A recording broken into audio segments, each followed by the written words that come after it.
وما أصابكم من مصيبة فبما كسبت أيديكم ويعفو عن كثير وما أنتم بمعجزين في الأرض وما لكم من دون الله من ولي ولا نصير ومن آياته الجوار في البحر كالأعلام إن يشأ يسكن الريح فيظللن رواكد على ظهره إن في ذلك لآيات لكل صبار شكور.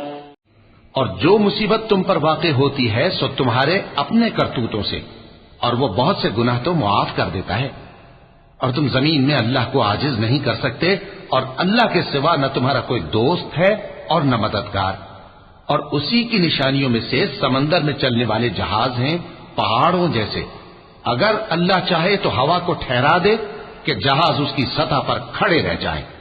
ہر صبر اور شکر کرنے والے کے لیے ان باتوں میں قدرت کے نمونے ہیں.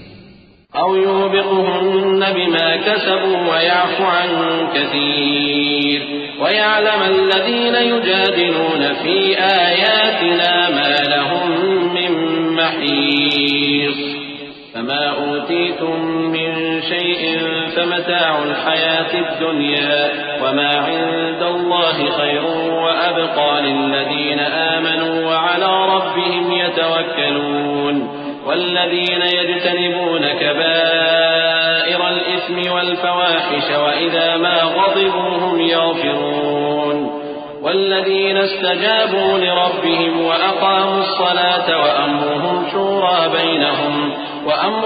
شورى بينهم ومما رزقناهم ينفقون. یا ان کے اعمال کے سبب ان کو تباہ کر دے اور بہت سو کو معاف بھی کر دے. اور سزا اس لیے دی جائے کہ جو لوگ ہماری آیتوں میں جھگڑتے ہیں وہ جان لیں کہ ان کے لیے کوئی جائے فرار نہیں. لوگوں، جو مال و متاع تم کو دیا گیا ہے وہ دنیا کی زندگی کا ناپائیدار فائدہ ہے، اور جو کچھ اللہ کے ہاں ہے وہ بہتر اور باقی رہنے والا ہے.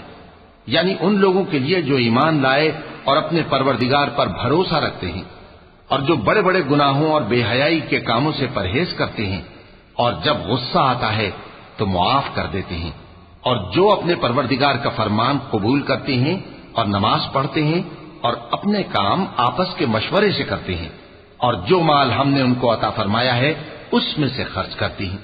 والذين إذا أصابهم البغي هم ينتصرون وجزاء سيئة مثلها فمن عفا وأصلح فأجره على الله إنه لا يحب الظالمين ولمن انتصر بعد ظلمه فأولئك ما عليهم من سبيل إنما السبيل على الذين يظلمون الناس ويبغون في الأرض بغير الحق أولئك لهم عذاب أليم ولمن صبر وغفر إن ذلك لمن عزم الأمور.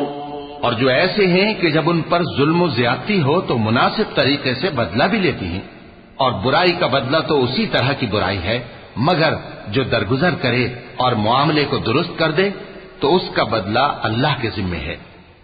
اس میں شک نہیں کہ وہ ظلم کرنے والوں کو پسند نہیں فرماتا. اور جس پر ظلم ہوا ہو اگر وہ اس کے بعد انتقام لے لے تو ایسے لوگوں پر کچھ الزام نہیں. الزام تو ان لوگوں پر ہے جو لوگوں پر ظلم کرتے ہیں اور ملک میں ناحق فساد پھیلاتے ہیں. یہی لوگ ہیں جن کو تکلیف دینے والا عذاب ہوگا. اور جو صبر کرے اور قصور معاف کر دے تو یہ بڑی ہمت کے کام ہیں.